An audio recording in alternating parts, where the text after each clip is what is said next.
Mesdames, Messieurs, bonjour. On se retrouve de nouveau avec le poète Jean-Marc Desjean et son recueil tout nouveau, Tableaux d'hiver, tableaux d'été. Jean-Marc Desjean, aujourd'hui, vous le savez, en tant que pédagogue, il y a des mots qu'on ne peut plus prononcer, des mots qu'on ne peut plus écrire. Il y a ce phénomène qu'on appelle la culture de l'annulation, que le mot débute avec la lettre N, ou dans le cas de votre recueil avec la lettre I. Vous ne vous gênez pas de dire indien. Alors, comment vous réagissez à cette critique qui fait les manchettes dans les cours universitaires et ailleurs? Ça, il ne faut jamais le prononcer. En tant que pédagogue et poète, vous réagissez comment? Non pas en tant que pédagogue parce que je n'enseigne plus, donc je n'ai pas à m'en faire avec ça, mais je vous avoue que ça me poserait effectivement problème aujourd'hui. Mais en tant que poète, ça ne me dérange pas parce que on le sait très bien ce pourquoi il s'appelle indien. C'est que les Blancs qui sont arrivés ici croyaient être arrivés aux Indes. Donc, que ce soit le blé d'Inde, que ce soit la dinde, que ce soit les Indiens, tout était des Indes. C'était les Indes occidentales, d'une certaine façon. Alors, en tant que anthropologue et en tant que poète, je pense qu'il faut savoir d'abord d'où viennent les mots. Le mot peut apparaître depuis 20 ans comme un mot raciste, mais par exemple, je lisais un article, il y a quelqu'un qui s'est révolté parce que à la télévision, on avait parlé, vous savez, les écrivains qui écrivent en cachette pour des écrivains plus connus, on appelle ça un nègre. Alors, évidemment, ces nègres-là ne sont pas nègres. Ils sont souvent des blancs, etc. Mais c'était nègre, c'est le mot qu'on utilisait pour désigner des esclaves. Mais il ne faut pas oublier en même temps que ces esclaves, ces premiers esclaves étaient liés beaucoup aux Portugais et aux Espagnols. Et je m'excuse, mais le mot noir en espagnol, c'est negro. Et c'est rendu, l'autre jour, je suis allé m'acheter du café dans et c'est des Sud-Américains qui font du café, qui importent d'Amérique du Sud, etc. Alors, j'ai demandé telle sorte de café et il m'a demandé en espagnol si je le voulais negro, mon café. Mais là, on était en plein débat sur qu'est-ce qui est raciste, qu'est-ce qui n'est pas raciste, qu'est-ce qu'on doit abolir comme mot, etc., etc. Et voilà, je veux dire, les mots ont une histoire. Quand on est arrivé ici, on n'avait pas encore rencontré d'Autochtones, mais on pensait qu'on était aux Indes. Et habituellement, les gens qui habitent aux Indes s'appellent les Indiens. Bon. Et c'est tellement ancré dans notre mémoire que quand on dit aujourd'hui indien, en parlant du pays de l'Inde, eh bien, les gens sont là, ils ne savent plus de qui on parle, mais on parle toujours des Indiens. Bon. Alors, et le mot autochtone, c'est un joli mot, mais il a été inventé pour désigner les Premières Nations d'Australie. Bon. Alors donc, le mot indien pour désigner les gens de l'Inde, les autochtones pour désigner les gens d'Australie, mais on n'est toujours pas en Australie, on est en Amérique. Ne parlez-vous pas davantage du mot aborigène? Aborigène, mais autochtone aussi, mais aborigène, alors on utilise, ça ne nous gêne pas d'utiliser le mot aborigène, mais ça nous gêne d'utiliser le mot indien. Les mots ont, d'abord, en plus, les mots prennent du temps à soit s'effacer, à se transformer, à transformer leur sens, leur signification, etc., etc. Par exemple, qui sait aujourd'hui que le masculin de demoiselle, c'est damoiseau? Eh bien, le mot est disparu. Damoiseau, on l'utilisait au Moyen Âge. Mais le mot demoiselle est resté. Est-ce qu'il désigne la même chose qu'au Moyen Âge? Non! Donc, les mots ont évolué, ont changé, etc. Et s'il fallait à chaque fois vérifier le sens du mot, on n'écrirait plus. Parce que ça deviendrait extrêmement complexe en disant, mais là, je ne peux plus utiliser ce mot-là parce qu'au 12e siècle, il signifiait quelque chose de négatif. Je m'excuse, mais bon, ça devient bon. Et en plus, il y a aussi l'écriture, l'orthographe des mots. Je ne sais pas si vous avez déjà essayé d'écrire un poème dans cette nouvelle orthographe, genre il et elle sont là. Alors, c'est I-E-2-L-E-S. Et ça se prononce yel. C'est un mot qui n'existe pas dans la langue. En tout cas, au niveau phonétique, c'est un mot qui n'existe pas. Il va falloir qu'on le crée. Bon, alors, il y a plein de trucs comme ça qui font en sorte que je suis même pas sûr parfois qu'on a envie que se fasse ou s'écrive encore des poèmes. J'ai l'impression qu'on est dans l'abolition d'une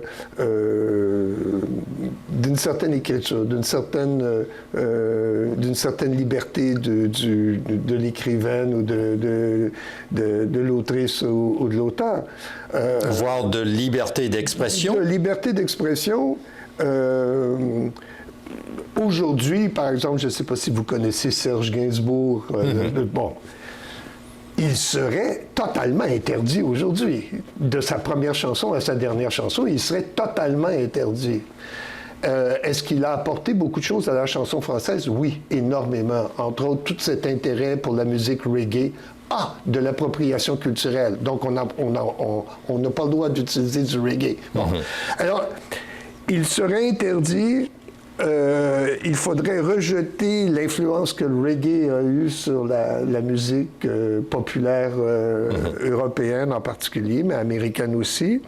Il faudrait absolument, je pense que ça se révolterait. Qu'est-ce que le rock and roll?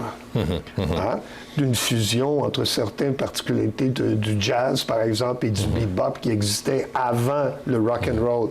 Et à l'origine, le rock and roll est noir. Et noir. Chuck Berry, Little Richard, voilà. Ainsi de suite. Comment il s'appelle le pianiste que j'aime beaucoup, qui montait quasiment sur son piano, pardon. En tout cas. Jerry Lee Lewis? Non, Jerry Lee, lui, était blanc. Ouais, ça, c'est Little Richard. Little Richard, voilà. Ouais. Et donc, plus de rock'n'roll. Donc, fini, les Rolling Stones, les Beatles, Pink Floyd, le punk, etc. Tout ça est fini. On brûle les disques, ça n'a jamais existé. Ce serait incroyable. Les Beatles n'ont pas reçu le MBI en anglais pour rien. Ils ont fait rentrer tellement de millions d'argent en Grande-Bretagne. C'est pour ça qu'ils ont reçu la médaille member of the British Empire. Donc, il faudrait tout remettre et ça fait en sorte qu'il n'y a plus d'inter-influence, qu'il n'y a plus d'inter-mouvement entre les différentes cultures, etc.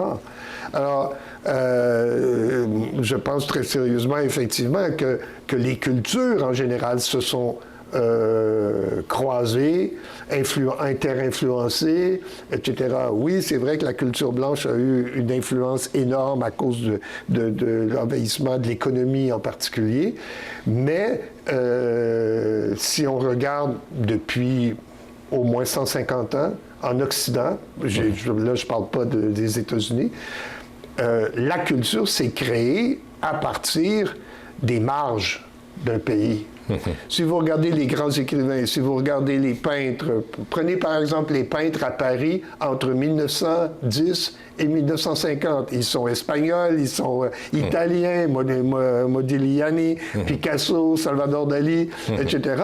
Je veux dire, la culture et la peinture française influencée, c'est faite par les bornes de la France, l'Italie au sud, l'Espagne, le Portugal, etc., etc. Qu'est-ce que serait la culture française sans l'influence de certains... Oh, Claude Lévi-Strauss, je m'excuse, mais il est belge. Et donc, qu'est-ce que la culture française serait devenue sans les périphéries? Eh bien, vous imaginez s'il fallait refaire toutes les cultures et on retourne à la base des cultures. On ne sait même pas ce que serait la culture française non influencée. En France, ils boivent du café, mais ça vient d'Amérique du Sud, etc. Il y a une espèce de volonté de rapetisser au minimum les... Eh bien, l'art, en tout cas, tel qu'on le connaît jusqu'à maintenant, on ne peut pas savoir ce qu'il deviendra. Mais l'art, c'est très, très, très mal arrangé sans les inter-influences culturelles.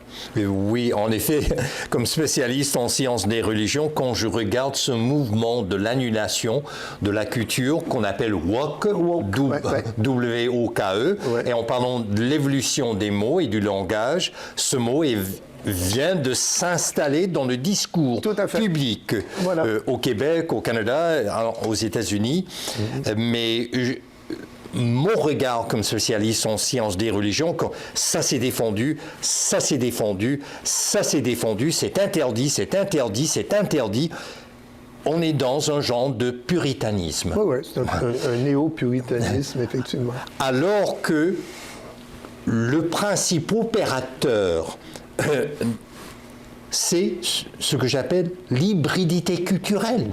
Ça crée le dynamisme en langue, en poésie, en art visuel. Mais je vais aller plus loin, Jean-Marc Desjans. Pour vous, est-ce que ce mouvement de l'annulation de la culture, des mots qu'on ne peut plus prononcer, s'agit-il d'un genre de censure, voire d'autocensure, et pour les poètes et pour les pédagogues, y a-t-il un risque là de censure et d'autocensure? Oui, il y a un risque. De toute façon, ce n'est plus un risque puisqu'on sait maintenant que les professeurs s'autocensurent. Donc, ils ont réussi. En fait, ils ont réussi. Comme je vous disais, tout à coup, je me suis retrouvé gêné parce que le Sud-Américain me disait Négro, veux-tu ton café noir ou bon, tout ça. Alors, c'est rendu qu'on réagit parce qu'on entend le mot négro. Je veux dire, il ne désigne pas quelqu'un, il désigne la couleur d'un café. On n'est pas dans le racisme ici, c'est objectif, c'est... Bon. Alors, c'est extrêmement dangereux, ces phénomènes-là, parce que, oui, c'est une période où on pourrait rebrûler d'autres sorcières, mais là, cette fois-ci, ce seraient des sorciers. OK, gros changement. Je le dis de façon très ironique. Et de toute façon, brûler quelqu'un, qu'il soit une femme ou un homme, je dis, dans ma tête, c'est l'horreur. Mais, oui, effectivement, il y a une volonté basée sur des concepts qui n'ont pas encore été tout à fait démontrés d'ailleurs.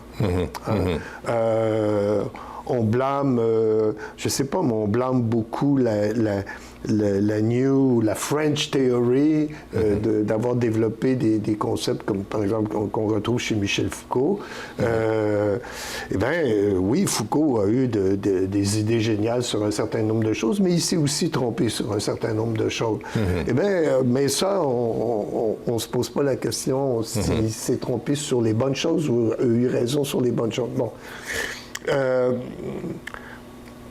C'est très, comment je pourrais dire, comme disent les Anglais, c'est très touchy parce que... Sensible, oui. C'est très sensible parce que je sais maintenant que peut-être que ce pourquoi je dis ça, c'est parce que je suis un mâle blanc, évidemment, qui n'a pas, le bon âge non plus. J'ai 70 ans tout de même, et blanc, et bon, voilà. Et c'est pour ça que je tiens le discours de la censure et tout et tout. C'est peut-être pour ça que je le dis. Mais j'en suis conscient que c'est peut-être pour ça que je le dis. Et donc, le fait d'en être conscient fait en sorte que ça me fait réfléchir, ça me permet de réfléchir, mais peut-être pas dans le sens où on voudrait que je réfléchisse, c'est-à-dire, vite, je m'achète un fouet et flagellation. Je rentre à l'Opus Dei et je me flagelle jusqu'à ce que mort s'en suive. Mais ça ne m'empêche pas non plus de prendre conscience.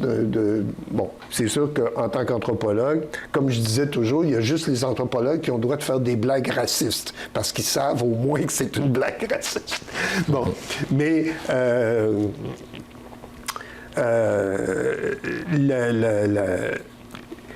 cette pensée-là, qui est une pensée culpabilisatrice, n'est certainement pas bonne pour l'invention de quelque chose, ça c'est sûr et certain. Parce que si tout le monde les femmes aussi, les hommes, les femmes, tout le monde se censure, je veux dire, ça va finir par un éclatement de non-censure, parce que l'être humain a beaucoup de difficultés avec les absolus. Étant très relatif, on a beaucoup de difficultés avec les absolus. Alors, on a eu des libertés qui ont été prises après, par exemple, les bûchers du 16e siècle, justement, au 15e, 16e siècle. On a eu des mouvements de libération, voilà.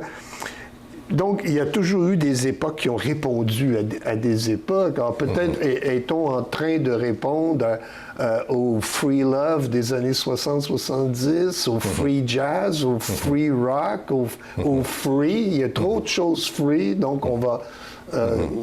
bon, on va les contraindre, on va contraindre tout ça, mais pendant que la contrainte est en place, c'est extrêmement difficile pour les écrivains, c'est extrêmement difficile parce que au lieu d'écrire, ils réfléchissent à comment l'écrire pour ne pas que ça ait l'air ceci.